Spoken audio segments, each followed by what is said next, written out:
Welcome back, artists. Today we are going to start planning for our Aboriginal Dreamtime painting. What you want to think about are what kind of animals you want in your painting.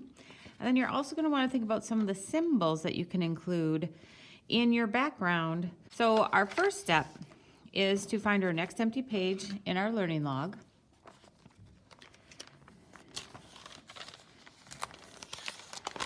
And here's my flower weaving work.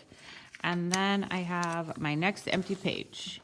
And we're going to start by labeling this Aboriginal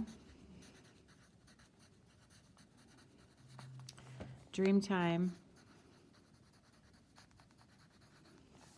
painting. And then we'll want to put the date. And I want to come up with two different ideas. So I'm going to draw a line that kind of divides this in half or close to it. And I'm going to have one idea at the top and one idea at the bottom. The first thing I want to think about is an animal. What kind of animal do I want to do? On the Google Slides, we talked about a bunch of different animals that are common to Australia. So we want to kind of think about what those are. One of them that I liked was a frog. And the other one I liked was a turtle. I also want to think about, am I using my paper the tall way? Maybe I'll do this, the frog the tall way and the turtle the long way. And it's not important that you do a perfect job, but you want to maybe do a general idea.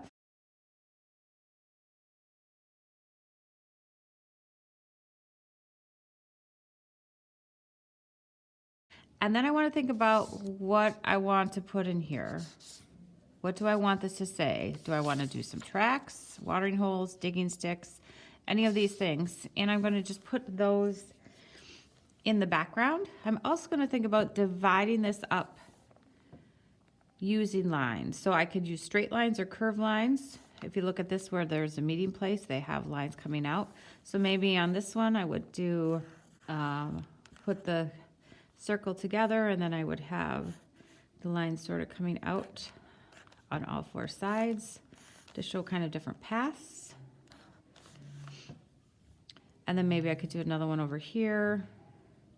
We can just imagine that they are sort of meeting up here like that. And then maybe I can put another one over here, maybe just halfway on the paper. So we can imagine a line going off this way, and maybe this one meets up with an imagined one here. All right, so here I have a watering hole, so that's one.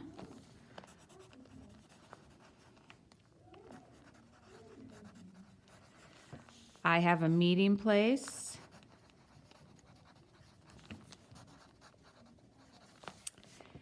And maybe I'll put some people sitting around this one. And those are just kind of like U's. So now I have my three different symbols. I could put them here too, I guess, if I wanted to.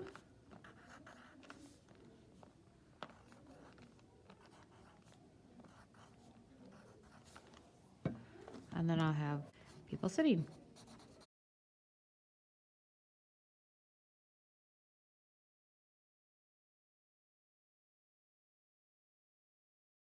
So next I want to think about this one, and then I'll come back and think about color.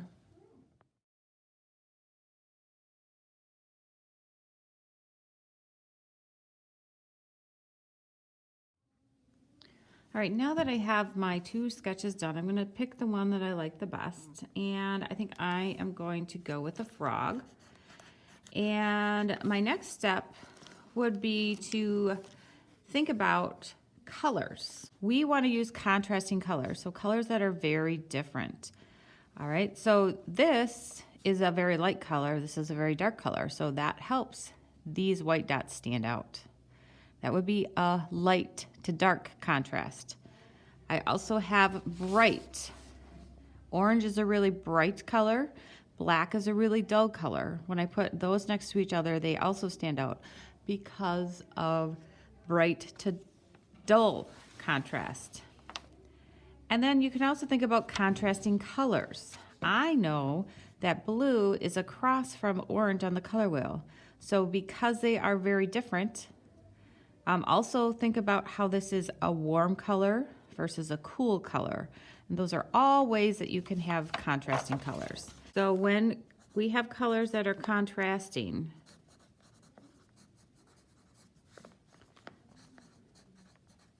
they can contrast in a couple of ways. The most common way that you're probably familiar with would be a warm color with a cool color. Another way would be light and dark. And the final way would be bright and dull. And what I would like you to do is think about which colors you would like to use on the one that you are deciding. So I'm going to do a frog. So when I think of a frog, I think of a green color. So that could be my cool color. So I could have green. And then I can also do a warm color. So if I do red, that would be complementary, but I don't necessarily have to do red. I could do a different warm color. And then I can also think about the other colors. And I'm going to maybe even play around a little bit with those colors on my picture.